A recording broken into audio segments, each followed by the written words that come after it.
guys, here's your 427 small block Ford. Just got done running, everything went great. Give you a description of this combination. Obviously it's Borla, beautiful polish. You do a great job on that. Got the March serpentine belt set up front, custom ground hydraulic roller, custom pistons.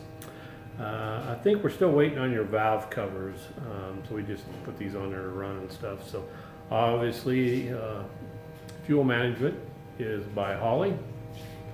Terminator X, great system. It's got AFR cylinder heads on it. And we'll go in there and show you how it ran. Alrighty, 3500 507 for torque. Looks like a peak torque 542. Peaks horsepower 534. So we rated it at 520, so obviously it runs good. That's the Borla. Even got a front end on it and stuff. So we'll get her off there, get in her crate, come your way. Have a great day.